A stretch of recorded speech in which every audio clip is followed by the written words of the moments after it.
860,000! I can't believe it's still standing! No one has beaten me in like 10 years! Storing high scores in Scratch and showing a leaderboard? We're going to cover how to do all that in today's tutorial. Stick around.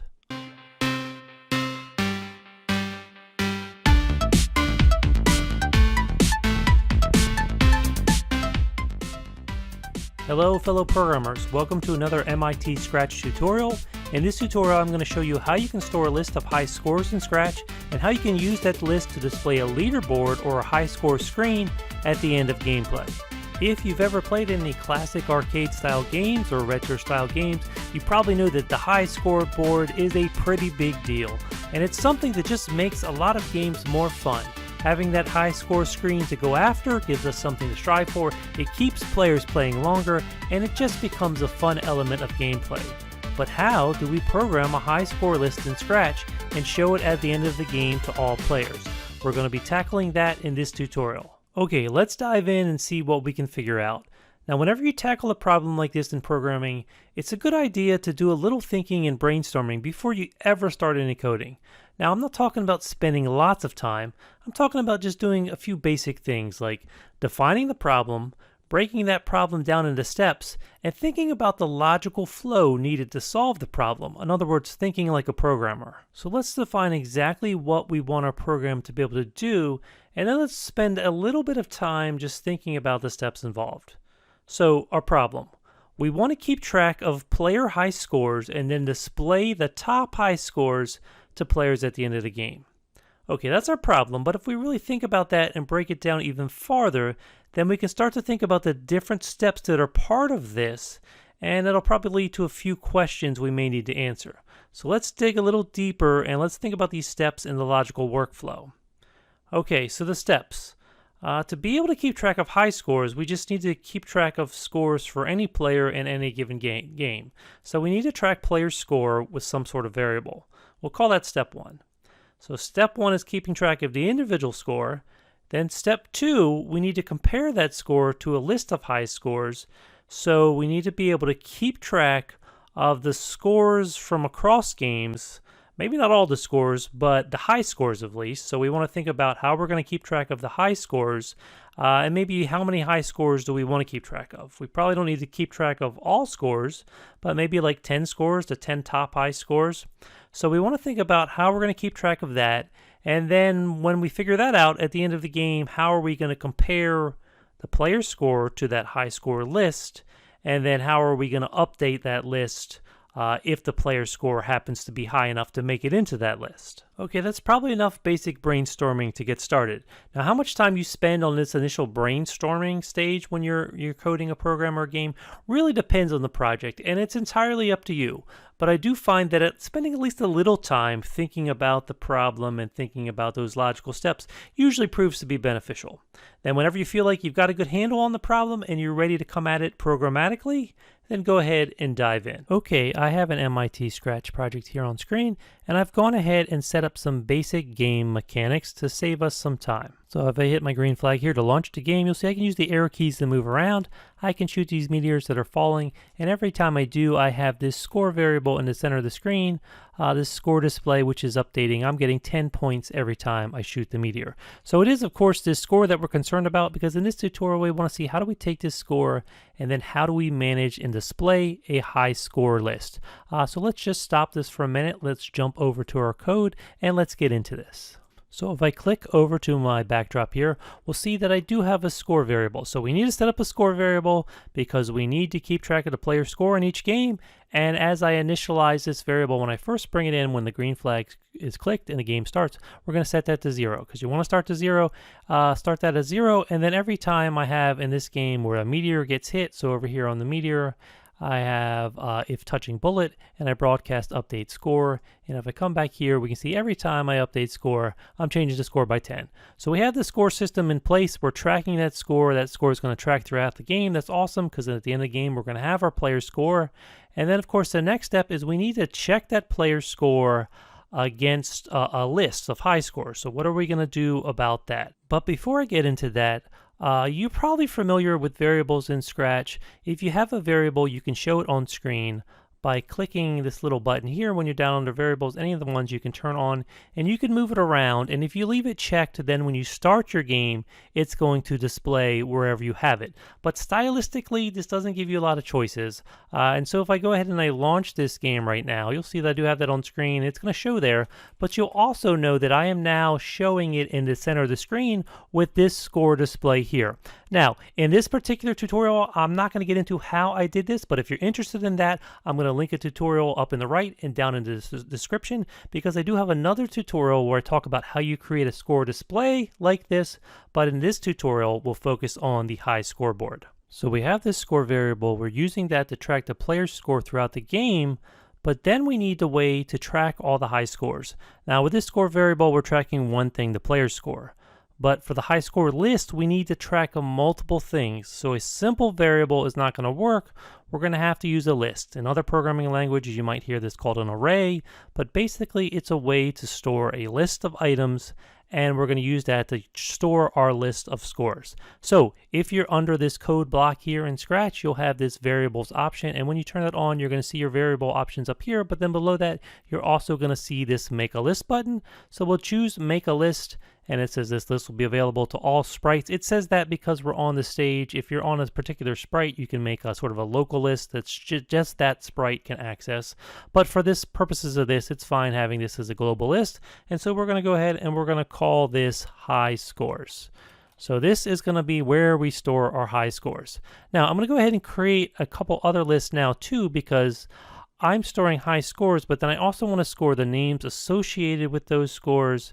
And then I'm going to put it all together in a third list. All this will sort of make sense as we go through it, but let's go ahead now and just create the list. And when I created that first list, notice that now I have all these other blocks. I have all these other blocks that apply to having a list. We didn't see them before because we did not have a list yet. But now that we have this high score list, we have all these things we can do with a list. So I'm going to make another one, and we're going to call this high score names.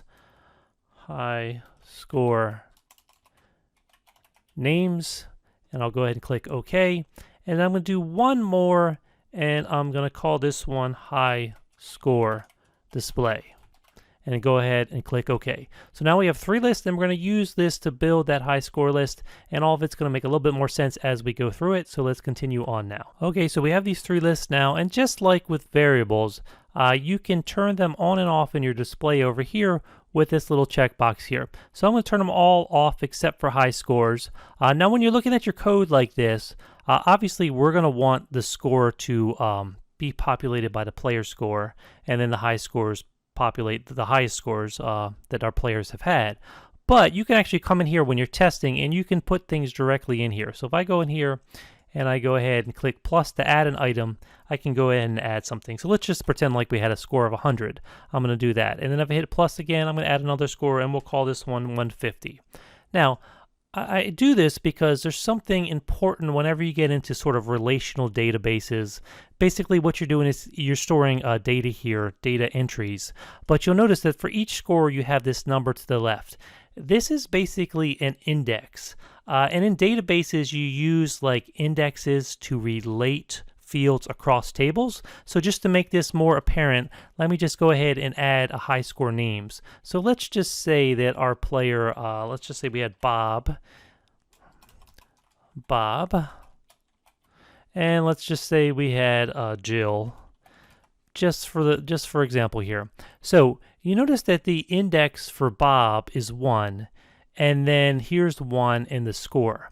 So when you're storing things in tables like this, and you have an index or indices across tables, it's very important that you store related data and keep those indexes straight. Now, I'm just going to bring up a Microsoft Excel document real quick. So here I am in Microsoft Excel. So you may have worked in spreadsheets like this. So let's just call this our index, and then we'll give this category a name, and then we'll give this one here score. So you might imagine a database of records where you had something like this. And so I think with our examples, we had Bob, we had Jill, and then you had their scores. And so we had 100 and we had 150. And so an example like this, you would have index value again. A lot of times in database tables, you'll be storing a whole bunch of different columns and they will all share this index.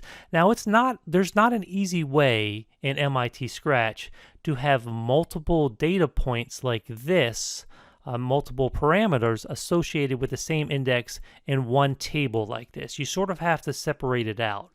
So the way we have a 1 here, if we jump back over, so let me just close back here, and I jump back to this screen, what is important is this 1 here.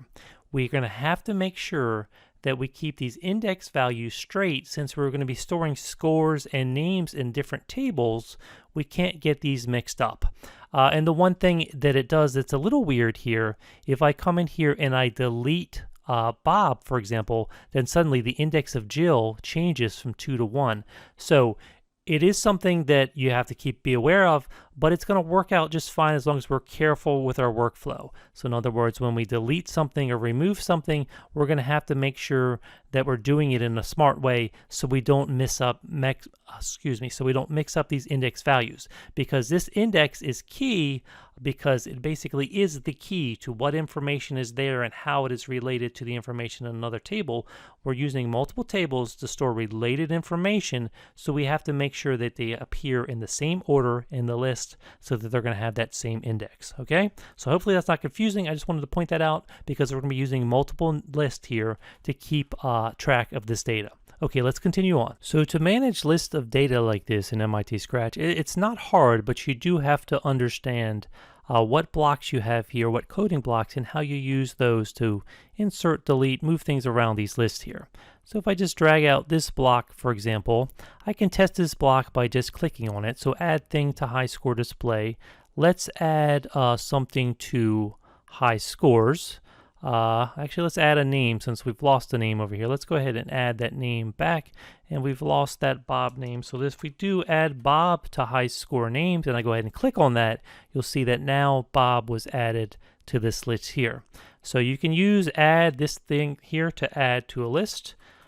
So let's add Steve to high score names. Again, if I just click on this, so I'm just testing this by clicking on it once, but ultimately we're going to start using these blocks in our code. Now that's adding it, and it just puts it by default as the next item in the list. However, if we wanted to add it to a specific spot in our list, we could use one of these other ones here. We could come in here and we could add, let's just say Meg. And let's say we wanted Meg to show up in the second spot in the list. I could say 2, and I could go ahead and we're going to add that to high score names in the second spot and go ahead and click that, and you see Meg shows up in the second spot. So you got to pay attention and you got to get familiar with the blocks you have in here. So you have one for deleting all of the lists. You can insert things at a specific position like we do here. You can also replace items at a specific index. In other words, this is the position, the index, that number there. So all these things are important. We also can do something for the length of the high score display. So in other words, in our repeat loops, if I go back under control and I were to grab a repeat block, I could repeat something for the length of high score display. So right now we don't have, I don't have that one turned on. So let's just go high scores. So right now we have 1, 2 scores. So if I ran this repeat block, it would step twice through this. So for example, just to show you that that's working, let's just do add Greg to high score names, and it's repeating the length of high score. So if I click this once, it should add Greg twice, which it did there. Okay, I'll go ahead and delete these, but I'm just showing you how these different blocks work here. So again, under the variables, and then below variables you have, once you have a list, you have all these items here. So you need to get familiar with these blocks here, because we're going to use these blocks now to manage our list and to keep track of what the high scores are. And now I'm going to show you how we're going to start adding sort of the user score into the list. First of all, you want to be able to take the username. We don't know what the player name is going to be, so we're going to have to accept some sort of input from our player. Well, under the sensing blocks, you do have this answer block here. And so you can ask questions here. And so you could say, what is your name? And then the player would have a chance to respond. And so let's just run a little example here. So let me come back under our code here. And if we go and we click on this now, you can see, well, actually, I just clicked on it here. It's giving a chance to what is your name, and I go ahead and hit Greg. And if I hit check, we don't see anything. But if we use this answer block here and I turn this on, we can see that now Greg is stored there. So when you use this ask block in your code, it'll ask a question. And so if my name happened to be Steve and I went ahead and answered there, then that gets stored temporarily into this answer block. So what we can do is we can ask at the end of the game, if the person makes it to the high score list, we can ask them for their name, and then we're going to use this answer block to be able to store that along with the score variable that's tracking their score. So we'll be able to put their name into a list. Okay, so now let's take a look at all the code. I'm going to go ahead and create it when I have this paused, and then I'm going to show you the code that we're actually going to use to build and manage this list actively after each game ends. Okay, so here it is. Here's the magic sauce. Here is the code that is going to build out our high score screen and show it to the player at the end of the game. So first of all, I want to mention that I'm having all this fire when I send a end game broadcast message. So using broadcast messages like this is a good way to fire off something and have it trigger other blocks of code. The other thing I'm using is a game flow variable. So if you're going to have different stages of your game, like maybe a start screen and then an end screen where you are going to show something like high score list, it is a good idea to have a variable perhaps that keeps track of game flow. In other words, when the player first clicks the green flag, I have it set my game flow to 0, and then once they hit a start button, that game flow goes to 1, and then other elements within your game, like the actual gameplay itself, is waiting for that 1 in a start game message,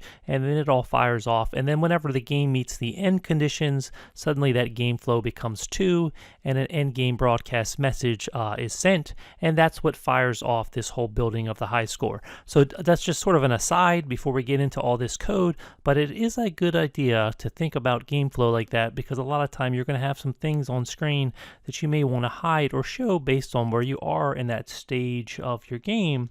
So think about having a game flow variable to keep track of that. All right, now let's get into the code here. So once game flow does reach 2, which is my end of game condition, this broadcast message is sent end game. I change the game flow to 2, and then I go ahead and I have 3 custom blocks set up here. So I have add score, trims high score, and build high score display. Now I've created comments here. It's a really good idea if you're sort of going to be revisiting your code and you want a reminder for yourself, or if you're sharing your code with others, it's a really good idea to build out comments like this. Now, if you've never added comments in MIT Scratch, all you have to do is right click on any block and you can choose this add comment, and then you get this block that comes up. It has this little line showing it's hooked up to this block, and you can add a comment. And then also you can sort of resize where it is. You can reposition it on screen like this by clicking and dragging. So it's very helpful to make use of this, and I've commented out this block here just to make it easier for us to understand what's going on. So I'm sort of going to stepwise go through this. The other thing to mention is that these red blocks here, these are custom blocks, and custom blocks are akin to functions or procedures in other programming languages. Basically, you're calling a set of instructions that's going to run when this block is used. And you can also pass in parameters. So with this add score function here, this custom block, I've created this set of instructions down here, and I'm passing in the player score. Now, if you're unfamiliar with this concept of functions or custom blocks, I will do a tutorial on custom blocks, and I'll put that in the description below, and so you can check that out at your leisure. But let's jump back in here, and let's see what each of these blocks is doing to build out this high score list. To make it a little easier to follow on, I'm going to go ahead over to my list here, and I'm just going to check on these lists here for a second. Just organize them on screen so we can sort of see what is going on. So right now, as I'm recording this, let me see, I know you can resize this. I'm just trying to grab the corner of this. It's a little tricky here. But we won't worry about it too much. I can see it on screen here. But so we have high score display, high score names, and high scores. And now we're going to go through this code block here. So the first custom block that is called when the game ends here is this add score block. So once this is called, it's passing in the player's score, so you can drop. When you create a custom block, you can build in parameters, and so I'm building in this score thing, and so we're passing that into this custom block, and then it goes down here to this add score. So if I read this, add score loops through the high scores list. For each score, it checks to see if the player's current score is greater. If it is, then we know the player has made the high score list, and we ask for the player's name. As we proceed through the list of high scores, we are also using an A variable to keep track of the score position in the high score list, so we know where to insert the player's score if they make the list. So looking at our current scores now, we have Sally with 40, we have Steve with 20. So let's just say someone else is playing the game now and they score 30. So what this block would do is first it's stepping through and it's looking at the 30, it's comparing it to 40. Okay, so 40 is greater than 30, so it's not going to meet this condition. This first condition here is if score is less than item A. So in other words, repeat length of high scores, it goes to high scores, it starts with 40, it checks to see if the player score which we passed in is greater than 40. Well, it's 30, it's not. So none of this is going to run. It's going to come back to the start of the loop here, and now it's going to go to the second one, which is 20. If is the player's high score greater than 20? Well, yes, 30 is greater than 20. So now we know that it's made it into the high score list, because this is going to sort of be in descending order of scores. That's how we're going to manage it. And so once this condition is met here, then it asks for the input. So this is asking for the player's name. It's telling the player you've made the high score list, and it's asking for this name. And so the player inputs their name, and then that gets stored in this sort of answer variable, right?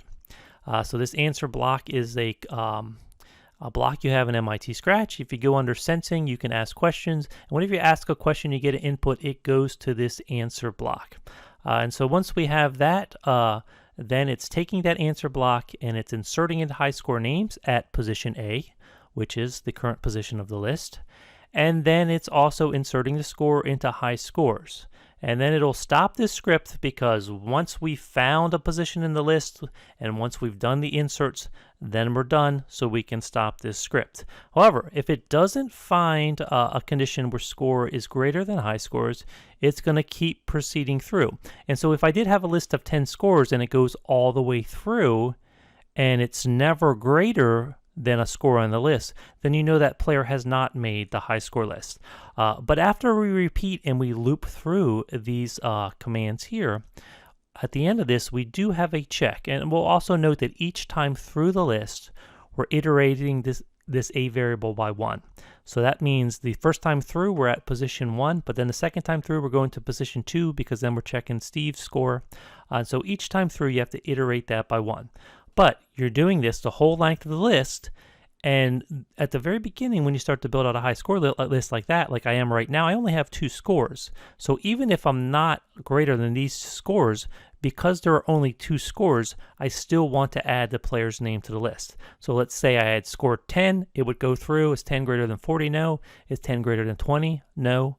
But it would come down to this block and it would say if length of high scores, so this block checks to see how many values are in this list, is less than 10, which it is, it's only 2, then it's going to do the same thing. It's going to ask for the player's score, and then it's going to input it at the end, which is going to be correct because it checked to see if it was greater than these, and it's not, so it makes sense that you would put in that score at the end. So this is the add score list. So again, I'll walk through all these real quick.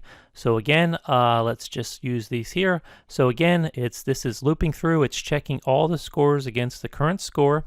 The A variable is used to keep track of the position. We're repeating a loop that goes through each position in the list. For each position, it's doing that check to see if the score is greater than the score in that position. If it is, you ask the user for their name, and you input their name, you input their score, you stop that script.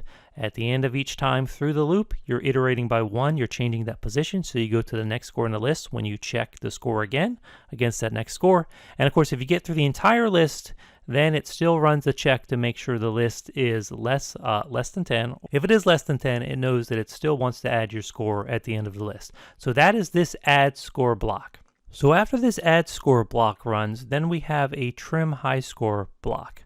So let's go down and find that in our code down here. So here's trim high score. And the reason why we have trim high score is because right now I only have 2 values. But you can imagine as more and more people play your games, once 10 people have played your game, you're going to have 10 scores in the high score list, 10 names in the high score names. But then when that 11th player plays, let's say that they make the list. As you go through the add score block, it's going to add their score, and all the other values will be bumped down. So temporarily after that add score block runs, you're going to have 11 high scores in your list. Now you want to drop the bottom one off the bottom, and that's where this trim high score comes into play. So this just repeats the length of high scores, repeat until length of high scores is less than 11th. And so all it does is it deletes whatever is in the 11th position, and it's going to keep doing that until they're no longer it's going to repeat that until the length of high scores is less than 11. So in other words, it's going to repeat that until the length of high scores is 10 or less.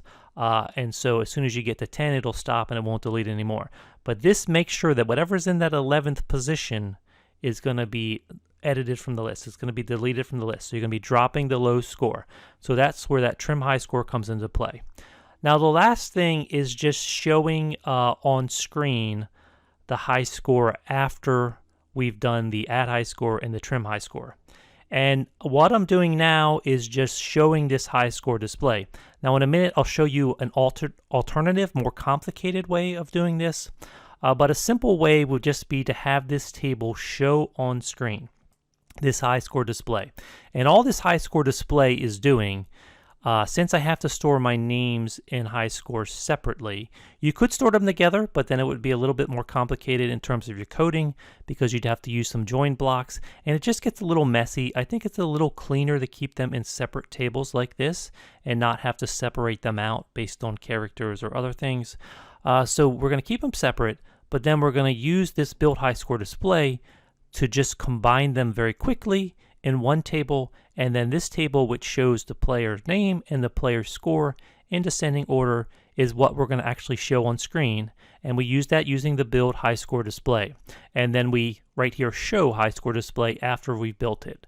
And that's what's going to show on screen to the player. So build high score display, if we go down and look at it, what it does first is it clears out the old values. So it just deletes all of the previous values in high score display.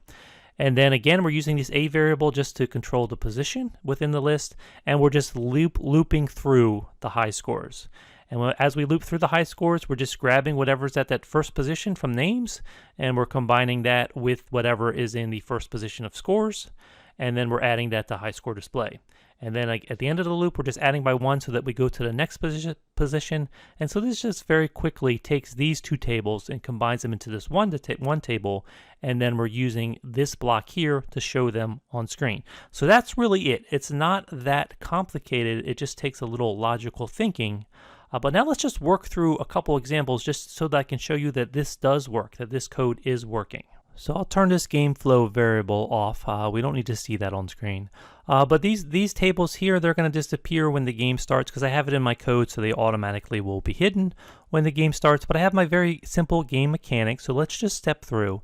And let's keep in mind that right now we have a list with Sally with 40 and Steve with 20. So let's just launch this and do some we have a very simple game mechanics. And so if I hit start here, I'll just shoot a couple of these and I'll get my score up. So now my score is at 20. Now it's at 30. So I have an E key, which I'm just going to use to end game. I've just built that in for testing here. And now I'll put my name in here. And if our code is working, it should go through, it should check that 40. Well, no, we're not higher than that, but then it should see that we're higher than that 20, so it should put this Greg in the second position if all that code is working. And we can see that, yes, it's done that. Sally 40, Greg 30, Steve 20. Now let me go ahead and let me play this again. So I'm going to go ahead and hit play. And this time I'm going to immediately hit end. So I have a score of 0, but it's still asking for my name because as of right now, there are only 3 names in the list. So this actually makes the list. So I'll just do Harry and see that he does make it to the list, even though he got a 0, because right now we don't have enough scores. So let me just real quick do this a couple more times so we can build this list up over 10. Now I'll pause it for a second just to build a couple other things in the list, and then we'll come back to this and just check that condition that once we get beyond 10, it does work. Okay, so now you see I went ahead and played a few times, and I've added it to now that we do have 10 scores now. We have scores to go from 100 all the way down to that score of 0 is still at that 10th position. So let me play a game now, and I'll try to score, I'll just score like 50 or 60 points. And so if I do that, I should end up in this 4th position. All these other ones should get bumped down, and this Harry with 0, he should be bumped off the list. So let's just do this to test to see if this works. So I'll go in here, hit the green flag, hit start. And again, if I score 50, what should happen is I should end up in that 4th position, and it should bump that bottom score of 0 off a list when it runs that trim function that I showed you before. So I'll go ahead and I'll hit E now to stop, and I scored 60, but that was right in that range I said also. So again, John 60, right in that 4th position. Other ones get bumped down, and we see that that 0 score has now been bumped off the list. So that's it. That's how you build a high score list, and that's the code you use to manage that list and make sure you keep it at 10. And again, you could adjust it. You could do it so that you had your list score more than 10 scores. And then you can have it show with a high score display like this, where I'm just taking 2 tables and using a function just to easily combine them together, build this new table, show this new table on screen. Now, as I said, this is the simple way to do it, where you just show this actual table on display using that show table block that Scratch gives you as an option. But I did mention before that there is a more complicated way where you could do this, where you could actually use a sprite and use costumes within that sprite to represent letters, and then programmatically go through and build out the high score display. And so let's do that now. Let me just show you very briefly that more complicated method. It's more complicated, but once you set it up and build it out and the work is done, then it is something that you could reuse across projects, so you may find it worthwhile. So let's jump in real quick, and just to end this whole tutorial, let me show you how you would do that more complicated way of actually building out the high scores. Now, you would still maintain the list the same way with those initial 2 coding things. So let me just come back. You would still use this add score block to maintain the table. You would still add names and all that in the same way. But instead of this build high score display, let me just show you an alternative way of showing those high scores on screen. Okay, I've just created an example to sort of look at that more complicated way of doing this. Now, I haven't built out game mechanics. Basically, what I just have is a high score list, and then I'm going to show how it gets printed on screen. So we have high scores, so let me just turn it on for a second. So we see that we have these high scores, Gregory the Great, all the way down through Sally. So I just made up some names and scores. We have them descending orders. So you can imagine how you could build this like we did in the last example. So the last example showed you how you could store the names, you could store the scores, you could use a script to build these together. So you could have a list like this, and then instead of displaying this, if you want to actually display this with some sort of font, I'm going to show you how you would do this. So just if you come in now and I go ahead and I click play, actually I have to hide this list because it's hiding what's done here. But if I go ahead and I come in here and I hide this high score list, and we come in here now, I'll go full screen for a second, and I hit play. We see when I hit play, this is actually getting built out. Now, if we want to see that it's actually doing something, let me just make a change here. So let me just come into the list real quick just so we can see it is displaying what is here. So instead of Gregory the Great, let's just give this a different name, and let's say the top dog, and we'll put that at the top here, and I'll go ahead and do this high score, and we'll hide that, and I'll go full screen again just to show you when I click play. Okay, did I not save it? It should automatically print out those new names, but let me just make sure. So high scores things here. No, it's somehow for some reason it didn't get saved there. I didn't see what happened there. Let's just make sure that the top dog. Let's just make sure that that list is getting saved. So we'll go ahead, we'll hit boom. There it is, the top dog. Let me just hide that list, hide high scores. We'll go full screen again. I don't know what happened that first time. Let's just run this again, and then boom, so the top dog. So it is going through and it's building out these characters on screen based on what I have in that high score table. Now to look at how it's doing it, I have just this one sprite that just shows the word high scores. If I go under costumes, it's just high scores. But if I go under this other sprite here, and this is the complicated part, because Scratch built-in does not have a way to just show text easily on screen like that. And so what I had to do is I came in here and I have characters for each letter that I want to use. And of course I also want to use numbers, so I had to build out the number costumes as well. And if I come up to the very top here, you could imagine doing this. You would start by creating one character, and then so that does give you some flexibility here. Let me just grab this text tool and click on this. So then I can come in here, and I chose this pixel font. So this does allow you to use different fonts and everything. And so what you would have to do is you'd create the one costume. You'd get it nice and centered against this plus. In other words, you can drag it. You'd want to snap it to the center there. And then what you would do is just right click, and then you would duplicate, and then you would come in here, and this is how I would change that to my B, and so on. And so that's how I created all these costumes here. Now let me just delete the one since I have it set up. I don't want to throw it off. But so it is time consuming, and you have to go through and you have to add each individual character that you want to then be able to print out on screen. And of course, as you do this, Scratch does have a clone limit, so you're limited to like 300 characters on screen. So there are definitely some limitations of this method, but it is something you can do if you want to do it this way. And then of course under your code, then you also have to go through and you have to handle each scenario. So I have this define right score block, and so again, we repeat the length of high scores. So this is going through my list, and for each item it's using this right high score block to show it on screen. And so as I go through here, I have to go ahead and I have to find the right costume. So I have all these if check blocks, if blocks to check. Is it an A? Is it a B? Is it a C? And so on. And if it does, it switches to the appropriate costume, and then it's going to print that costume on screen. And it actually prints that costume on screen by using clones. And so what it does is actually creates a clone of itself. And then there's other things in here that are controlling the spacing so that each word gets spaced out.